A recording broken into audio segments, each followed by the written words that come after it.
तो देखते हैं 2.4 2.4 एक्सरसाइज 2.4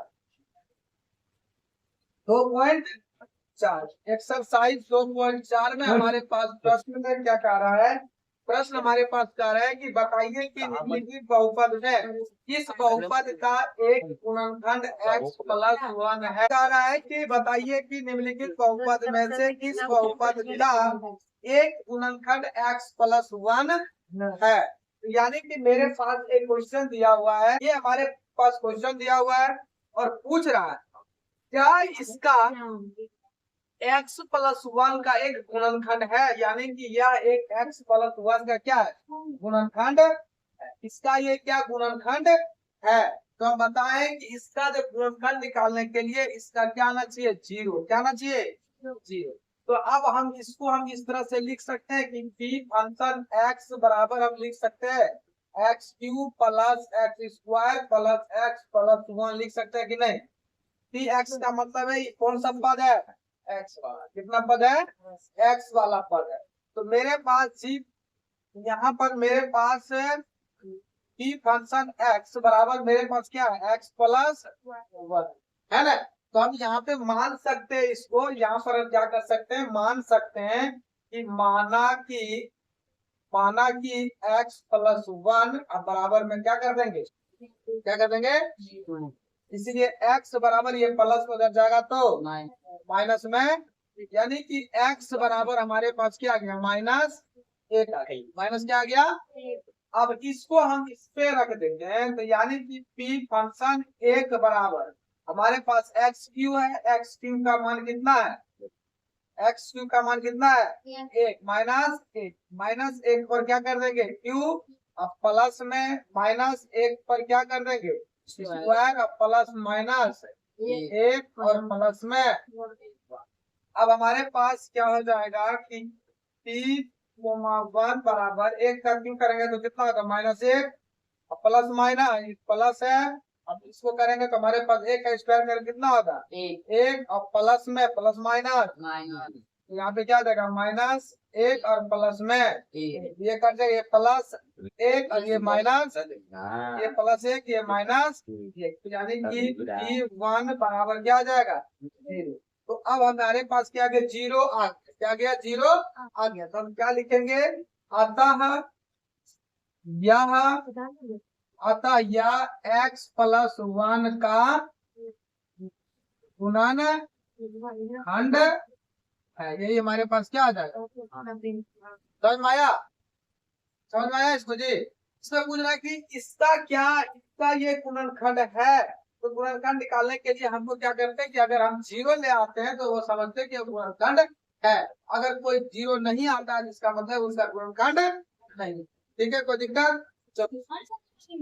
अब हमारे पास दूसरा में क्या कह रहा है, दूसरा प्रश्न में हमारे पास कह रहा है कि x के पावर 4 x के पावर 4 प्लस x के पावर 3 प्लस x के power square plus x plus 1, यानी कि x के पावर 4 प्लस x के पावर 3 प्लस x के पावर 2 और x प्लस 1। इसका गुणनखंड पूछ रहा है, x प्लस 1 का गुणनखंड पूछ रहा है। तो हम यहाँ लिखेंगे माना कि x प्लस 1 बराबर 0, इसीलिए x बराबर माइनस 1। तो हमारे पास तीन फंक्शन x बराबर x के पावर 4 प्लस x के पावर 2 प्लस x का स्क्वायर प्लस x प्लस 1, यानी x के पावर 4 है, इसका मतलब है कि माइनस 1 के पावर 4 प्लस माइनस 1 के पावर प्लस एक्स स्क्वायर है तो माइनस 1 का स्क्वायर प्लस एक्स के है तो माइनस 1, और ये हमारे पास क्या है प्लस है तो प्लस और माइनस। अब यहाँ पर करेंगे तो 1 और प्लस माइनस 1 और प्लस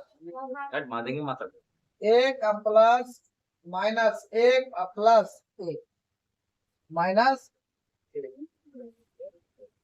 यहाँ पे हमारे 1 plus minus minus 1 plus 1 plus minus minus 1 plus minus minus 1, यानी कि यहाँ माइनस 1 यहाँ पे 1। यहाँ पे -1, यहाँ पे +1 बटा माइनस, यही हमारे पास क्या है। हाँ जी सर, हो गया। तो दिक्कत थी। तो ये हमारे पास ये क्या है, ये लिखेंगे अतः यह x+1 का गुणनखंड नहीं। तो दिक्कत। दूसरा प्रश्न क्या कह रहा है कि कह रहा है कि गुणनखंड प्रमेय लागू करके बताइए कि निम्नलिखित स्थिति में से प्रत्येक स्थिति में gx px का एक गुणनखंड है या नहीं। मतलब है कि नहीं, px दिया हुआ है ना, यहाँ पे px दिया हुआ है। px कितना दिया हुआ है बता दो, 2x³ बता दो, 2x³ plus x² minus 3x। से पहले बोलते क्या होता है, 2x -1। और gx हमारे पास क्या दिया हुआ है, x+1। फिर इसका क्या ये गुणनखंड है, तो फिर उसी तरह से हम निकाल देंगे कि gx बराबर x+1 बराबर 0, x बराबर x बराबर क्या गया -1, यानी कि px हमारे पास दिया हुआ है 2x³ plus x² minus 2x minus 1। तो हम इसको बैठा देते हैं, 2 गुना -1 के पावर क्यू और प्लस -1 के पावर स्क्वायर, और माइनस में हमारे पास है 2 गुना -1 और -1।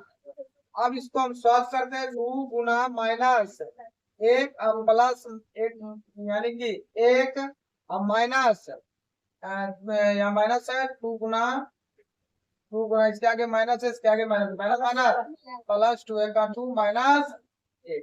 अब यहाँ पर हो जाएगा हमारे पास माइनस क्या आ जाएगा जी, 2 और प्लस 1 और प्लस 2 और -1। ये कट गया, ये कट गया, ये कट गया, ये कट गया, तो हमारे पास क्या बचा 0। यानी कि यह क्या, यह चौथा लिखेंगे, यहाँ पर हम लिखेंगे अतः यह gx px का गुणनखंड है। ये क्या हो जाएगा आंसर, समझ आया। यानी कि दो प्रश्न, एक प्रश्न दोनों क्या है, सेम है। ठीक है, दोनों क्या है, सेम। समझ में आ गया। इस तरह से क्वेश्चन अगर पूछेगा तो घबराएगा ना जी, चले पीछे।